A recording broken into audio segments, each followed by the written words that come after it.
Mına әзіргіге келеді. Әзіргі заманның несін, я? Ол келгенімен мына жекпе-жек келмейді. Журналға бір байланыстырып шығарса сонда болады. Сонда болады. Жоқ енді әзіргі заманның ағымына деген сөз ғой бір айтқанда. Немесе 9 айдағы оқытушылар мерекесіне қатысты. Содан сөйтіп әгіні Құдай-ау мен сонда неге бермеймін деп сөйтіп. Содан мен бір Сара жол деген бір өлеңі бар болатын. Әгін неметіп май аяқ жағын бүйтіп қиқсыздап мына ұқсап мына аяқ жағына мына өзі жазып еді. Мынаның буыны ұзын екен.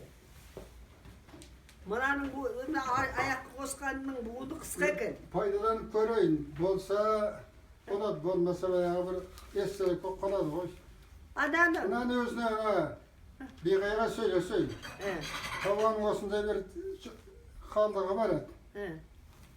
Керек десең жіберейін. Жоғын болмайтасың, содан кейін соның жауабын қарасың. Ана күні биғайды баладар содан бабамның несін шығардың ғой деп шақырып тамақ берді. Мен әне ежі жерге барды, баладар ертіп барды. Соны ертіп барғаннан кейін сосын биғайға сен жаман істепсің деді. Сен журналыңның бетінде қауаңды жазсаң болмаймы? Баркол оқу ағартуының қаранар дегенде сен содан артық кімді баса қоймақшысың? Осы мен оқу, журнал білмейді қоймасың ба? Мына журнал осы қазақтікі, осы қазақтың ғана журнал. Сонда қазағымыз ғана оқиды, Қытайдарда оқи қояды дейтін. Кім біледі, қазбышаға аударғанда оқымаса. Сонда сен Лабайдың алдымен жазыпсың ал. Лабайды қаң оқытқан оқушы тұрса.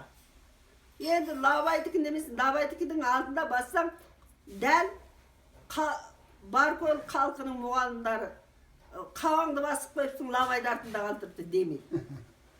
Сен қалай басқан басысың? Бетін ашық бек балып қауаң шыға келеді ғой десем, түкте жоқ. Оған немен деді? Терлебен адекенде сөйтіп, осы жайғаққа бүйдіп, сонымен енді деп ортасынан ауа соның кейін забып, о жорда лақтыр кеп жібердім. Ой, сөйтіп, терсіп әйтіп. Анаң жазатын бір айдар неменесі бар, сол жерге тұралап жазып. Деп сөйтті. Оның алдындағы бір өлең жазсын, ол қауаңнан жоғары болсын, ол жазушы адам мен оны білем. Дәл енді Лабайдікін апарып өтіп сөз жүргенде Лабай естейміз. Қай күніне керек?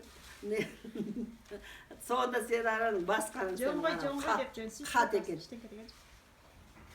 Деп сөйттім, соның кейін мынаны бүйтіп оны жоғалтта бүйтіне мен еткенім, қауының мінезі өзінің жазғаны бар еді.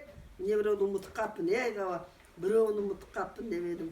Мынаны ұмытып қапсың деді, соның кейін мен мынаны қолымды жаттықтырайын деп жазғаным болатын да әгіне отырғанда. Беріп көрейік, керек десе, істетір керек емесесе қалай. Сөйт, сонда. Енді андағын, мен жазуым тани аласыз ба? Менің жазуым тани аласыз ба? Көзім бар. Жоқ, ана. Танин. Немес бе, қолым жаза алмай қалды емес бе, жаза алмай қалды емес бе? Анда ғана қол жатылдыру үшін жазған емес бе? Бұрыншы, дегенде қамбасынан жығылғанда бірді жаза алмай қалған, бірді. Сода мен байқұс ауырып жүрсем дәгі тұрмысы бәгін анда ғана жаздым емес бе? Енді әгілер ойбайды сап жатыр, енді аман тұра. Әгі бірдемізге қарайық десек аяғы мола ол әкетіп барады, қоя үстіне олар. Енді сөйткен жазу. Енді міне біреуді, міне біреу оны өзім бірдеме еттім, мынаны өшіп жасаңыз болды. Білдіңіз бе? Мұна болмайды. Оны өзі бір жазып отырған нәрсе мен. Сонда мынау әгі жалпы қор мынау, менің қолым келмей мынау. Сара жол деген олар. Міне. Тең жол менің келеміз, тұлпар мініп. Мынаның ана оқушы үйретіп, әзіргі балаларға неменесі, мынаның өзінің неменесі бар емес пе міне? Әсіменен. Соған, енді міне жердегенде міне өреді қауын артынан жазған екен. Мынаның бұғын ұзын, мынаның бұғын қысқа. Ана мен жазам. Бірдеме айтам мен ғой. Ана неменесі жалпы қорар. Күмпартия ғой, жалпы қорар. Компартия, ямбаста, ұлчайын.